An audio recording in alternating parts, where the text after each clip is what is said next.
Linda did not expect the night to change anything, and that was why it did. The house was quiet in the way old houses often are, full of small sounds that feel alive when the lights are off, and Linda had lived there long enough to know every step and sigh, yet that night something felt slightly off, like the air was holding a secret. She had gone to bed early, tired from a long day at the library where she worked, but sleep would not come, so she got up for water, moving through the dark hallway with bare feet and slow thoughts. Jake, her nephew, had been living with her for 6 months, long enough to feel like part of the house but still distant in ways she could not name, and she worried about him more than she admitted, because he smiled politely but carried sadness like a heavy coat he never took off. As Linda reached the stairs, she heard a low sound from below, not loud, not sharp, just a soft hum that slipped into the quiet like a memory, and it made her stop without knowing why. She stood there listening, her hand resting on the railing, her heart beating faster for no clear reason, and for a moment she told herself it was nothing, just the house settling or the wind outside, but the sound came again, warmer this time, almost human. She began to walk down the stairs, each step careful, her mind filling with strange thoughts, wondering if Jake was awake, wondering if he was hurting, wondering if she should turn back and give him space, but something pulled her forward, something older than reason, something like concern mixed with curiosity. The basement door was half open, light spilling out in a soft yellow line, and Linda felt a sudden fear she could not explain, the kind that comes when you sense a truth before you understand it. She pushed the door gently and stepped inside, and what she saw made her freeze in place. Jake was asleep on the couch, his body curled slightly on his side, his face calm in a way she had not seen in months, and wrapped in his arms was his guitar, held close to his chest as if it were a person, his fingers resting on the worn wood with care and trust. For one sharp second, Linda's mind jumped to the wrong place, shock flashing through her, her breath catching as the title of a fear formed without words, and then clarity rushed in just as fast, leaving her standing there with a deep ache in her chest. The guitar was old, scratched, and clearly loved, the same one Jake carried everywhere, the one he called his tool, half joking, half serious, because he said it helped him fix what life broke. Linda stayed still, watching him sleep, noticing how tight his grip was, how his brow relaxed only when he held it, and in that quiet moment she understood something she had missed for months. Jake was not lazy, not lost by choice, not careless with his future, he was lonely in a way that ran deep, the kind of loneliness that looks for comfort wherever it can find it. The room smelled faintly of dust and wood polish, and the soft light made everything feel gentle, almost sacred, and Linda felt tears rise without warning because the sight reminded her of nights long ago when she had slept holding her late husband's jacket, breathing in the memory of him just to feel less alone. She took a step closer, then stopped, afraid of waking Jake and breaking whatever peace he had found, and as she stood there, memories flooded her mind of Jake as a child, following her around with endless questions, laughing easily, dreaming loudly, before life taught him how fragile dreams could be.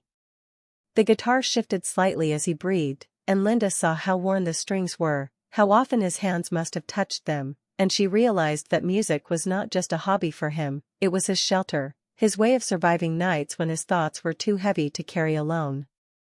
She felt a strange mix of relief and sorrow, relief that there was no danger or secret shame, sorrow that he needed to cling so tightly to something just to rest. Linda backed away slowly, closing the door as quietly as she could, her heart pounding now for different reasons, her mind racing with questions she did not yet have answers to. She returned upstairs, the water forgotten, and sat on the edge of her bed, staring at the dark wall as the image stayed with her, Jake asleep with his tool, trusting it to hold him together until morning. She realized then that something in their lives was shifting, that this small, silent moment was the start of a truth neither of them had spoken yet, and as the house settled back into silence, Linda knew she would never look at her nephew, or herself, the same way again. The morning light spilled softly through the kitchen window as Jake poured himself a cup of coffee, his movements slow but careful, almost ritualistic, and Linda watched him from the doorway, noticing details she had never really seen before, the way his shoulders sloped slightly forward, the tiredness in his eyes, the quiet precision of his hands, and she felt a flutter of concern mixed with something else she could not yet name. "That guitar," she said gently, testing the words on her tongue, "you really love it." Jake looked up, surprised, then gave a small, shy smile, one that held both embarrassment and relief, and nodded. "Yeah," he said quietly, "it got me through some dark nights." The words landed in the room like a small confession, and Linda felt her chest tighten, remembering her own nights alone after losing her husband, nights filled with silence that pressed in like a heavy blanket, nights when she had held on to memories like a lifeline. Jake began to talk, hesitant at first, about the months after a relationship that had ended badly, about loneliness that sometimes felt endless, and about how playing the guitar gave him a place to breathe, a way to put his feelings into something real, something that could be seen and heard but never judged. Linda listened, leaning against the counter, her hands wrapped around her own mug, and she felt an unexpected kinship, a bridge between their worlds that had been invisible until now. She realized that the guitar was more than wood and strings, it was hope, it was memory, it was a way for him to hold on to life when everything else seemed uncertain, and in that moment she understood how fragile humans could be, how desperately they needed anchors, and how simple acts of care could become profound. Later that day, as she was walking through the small Vermont town for errands, she ran into Mark, the carpenter who was helping repair the porch, a man with kind eyes, a soft laugh, and hands skilled at shaping and fixing things, and she felt a strange warmth at the sight of him, a reminder that not all connections were complicated or painful, that some people arrived in life quietly, like sunlight through a window, and made everything feel safer. She found herself thinking about Jake, about Mark, about her own heart, and how strange and fragile love could be, how it could appear in unexpected ways, and how sometimes caring for someone meant simply noticing them, truly noticing them, even in the small things like the way they held a guitar or sanded a rail. That evening, Jake sat on the couch again, strumming chords that filled the house with a sense of calm, each note carrying pieces of his soul, and Linda lingered in the doorway, realizing that the house felt different with music in it, that silence was no longer something to fear, and that healing was happening quietly, almost invisibly, in the spaces between notes. She thought about how people survived heartbreak, how they learned to trust again, and how sometimes the things we love most are the tools we use to rebuild our hearts, and it occurred to her that Jake's tool was not just for him, it was a lesson for anyone willing to listen, that strength could be found in gentle things, that comfort could be tangible, and that the human heart could mend in surprising ways. Linda watched him play until the light faded, noticing how he smiled faintly at a melody only he understood, and she felt a mixture of hope and melancholy. Understanding that life was both fragile and resilient, that love could be complicated but also pure, and that sometimes, the simplest truths were the most powerful, that we all need something to hold on to, that we all crave connection, and that sometimes, the most important acts of love were silent, tender, and patient. She thought about her own life, about losses she had endured, about opportunities for joy she had avoided, and she wondered if she was ready to let herself feel again, to open her heart in ways she had forgotten how to, and she realized that witnessing Jake's bond with his guitar, his tool, had given her more than she expected. It had reminded her that healing, music, love, and hope could exist side by side, quietly, without drama, without loud declarations, just waiting for someone willing to see it and accept it. And as night settled over the house, Linda understood that life's softest moments often carried the deepest meaning, that watching someone you care about find peace could awaken something long buried in your own heart, and that maybe, just maybe, the house, the music, and the people in it were all teaching her how to love again, gently, carefully, and without fear. Days moved quickly, almost too quickly, as the small Vermont house filled with a quiet rhythm of life, and Linda found herself noticing things she hadn't before, the way Jake's fingers moved over his guitar strings with ease and care, how the music lingered in the corners of the rooms long after he stopped playing, and how his presence, once distant, now felt like a heartbeat she could rely on. Each evening, the sound of his music created a gentle bridge between them, a language neither words nor silence could fully express, and Linda realized that listening had become a kind of intimacy, a shared understanding of loneliness, hope, and healing. She began to see him differently, not as a nephew who needed guidance, but as a young man quietly shaping his own world, carrying his past with dignity and using his music to mend pieces of himself that no one else could touch. Meanwhile, Linda's own heart, long used to solitude, started to notice Mark, the carpenter, in small, subtle ways, the tilt of his head as he examined a beam, the way his hands moved confidently yet gently, the easy warmth in his laugh when she shared stories about her past or when she watched him work without notice. Their conversations stretched longer each evening on the porch, fading with the sunset into the soft chill of twilight, and Linda felt an unexpected comfort in the simplicity of it, a reminder that connection could be quiet, patient, and powerful all at once. Jake, too, was changing in ways that Linda could see clearly. His posture softened, his smile came more easily, and the tension around his eyes eased as he played, his music becoming a kind of therapy that healed without demanding acknowledgement.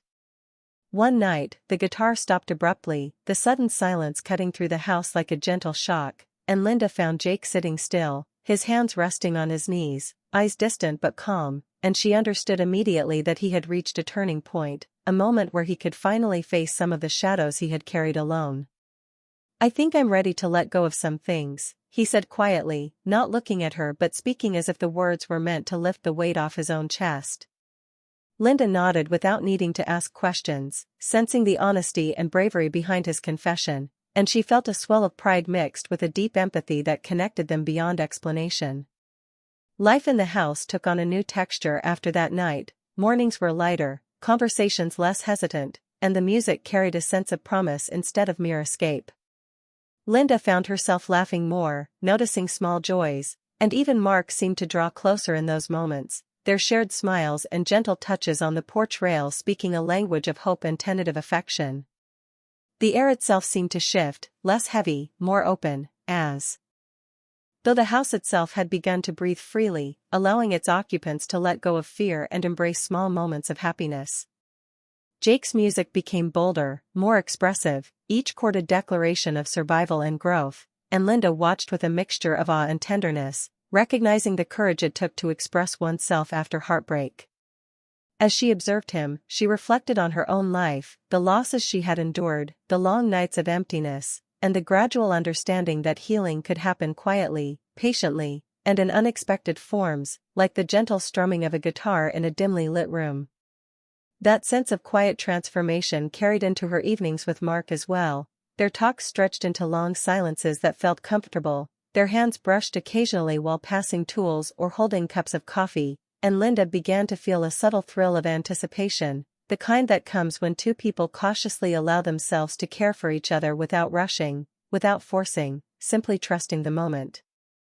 And yet, even as the house hummed with music, laughter, and the soft pulse of life returning, a note of tension lingered, an unspoken awareness that the past was never far, that life's challenges could intrude at any moment, and that the fragile sense of peace they had built required vigilance, care, and honesty.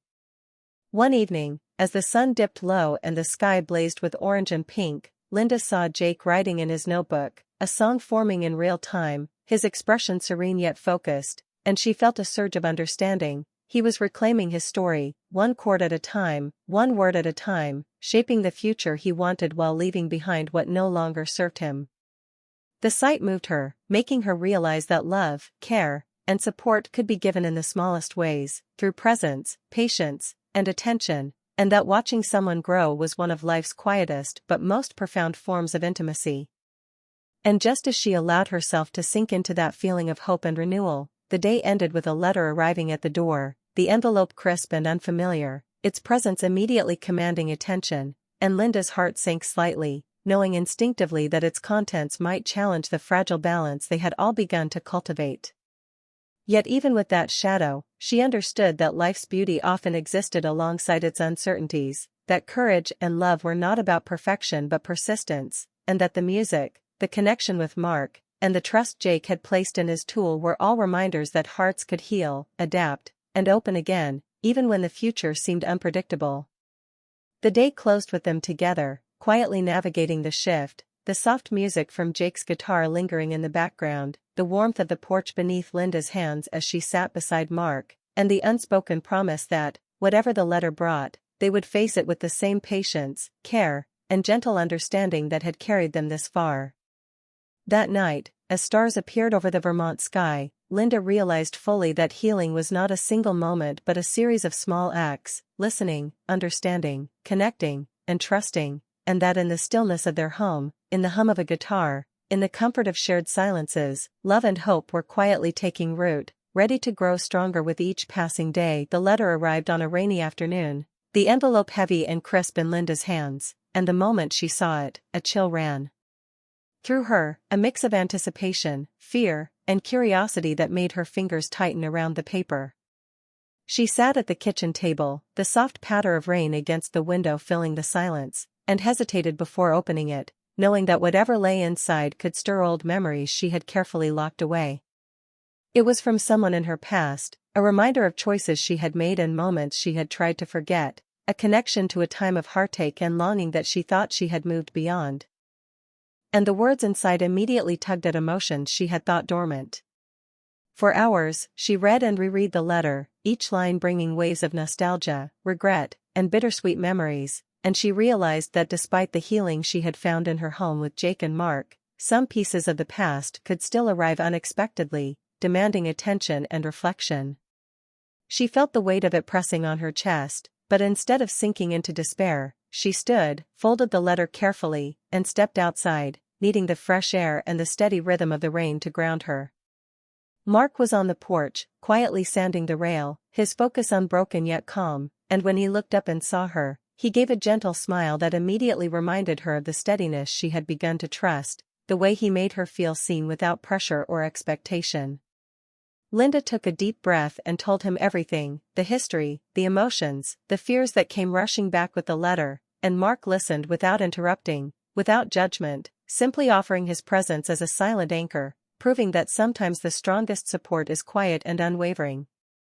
Afterward, they sat together on the porch, watching the rain form patterns on the leaves and listening to the distant hum of Jake's guitar as he practiced in the living room, and Linda felt a strange peace settle over her, a sense that life could be messy, full of surprises, yet still beautiful when shared with people who cared deeply and honestly. That night, Jake played a new song, one filled with warmth, hope, and a subtle sense of moving forward, the melody weaving through the house like a soft reassurance, and Linda stood in the doorway, tears brimming in her eyes as she recognized the message in each chord, that hearts could heal, that love could be gentle, and that courage often came in quiet, consistent actions rather than grand gestures. She reflected on the journey they had all taken, her own tentative steps toward opening her heart again, Jake's ability to reclaim joy and strength through music, and Mark's patient kindness that reminded her that connection was a choice and a gift, and she realized that the beauty of life often lay in these small, persistent acts of care, the moments of understanding that accumulate into lasting bonds. The rain eventually eased, leaving the air fresh and cool, and Linda noticed how the house felt alive with possibility, the windows glowing warmly in the soft light, Jake's music lingering like a promise, and the presence of Mark nearby offering reassurance that love could grow slowly and surely without hurry or fear. As she walked through the rooms, seeing Jake focused on his music and Mark finishing the porch rail, she understood fully that happiness was not about perfection or dramatic declarations, but about patience, trust, and embracing the present while honoring the past. In that quiet, ordinary evening, Linda felt the weight of old memories lift slightly, replaced by gratitude for the people in her life, the shared silences, the gentle laughter, and the small, everyday acts of support that had brought them to this point.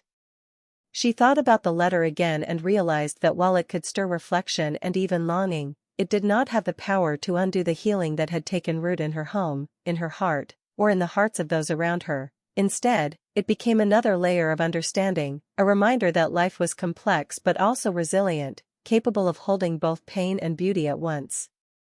That night, as the stars emerged in the clear sky above the Vermont hills, Linda felt a profound sense of completion without finality, a knowledge that love, care, and healing were continuous, evolving experiences rather than single events, and that each day offered new opportunities to connect, to forgive, and to hope. She lingered in the doorway, watching Jake's song come to its gentle close, feeling Mark's reassuring presence beside her, and realized that this house, once simply a shelter, had become a space of growth, comfort, and quiet joy, where hearts could heal, courage could flourish, and life's uncertainties could be met with grace. The night air carried a soft breeze, rustling the leaves and whispering through the windows, and Linda understood that healing and love were not sudden revelations but steady journeys, made meaningful by trust, empathy, and the courage to remain open, even when the past arrived unannounced. In that moment, she felt fully alive, aware of the fragile beauty of life, the depth of human connection, and the gentle power of music, kindness, and patience to shape hearts and homes alike. And as the house settled into a peaceful hush, Linda knew that no matter what challenges or letters came in the future, the bond they had built, through music, shared silences, tender understanding, and quiet love, would remain strong, guiding them forward with hope, resilience, and the comforting certainty that even in life's unpredictable turns, healing, connection, and love were always possible.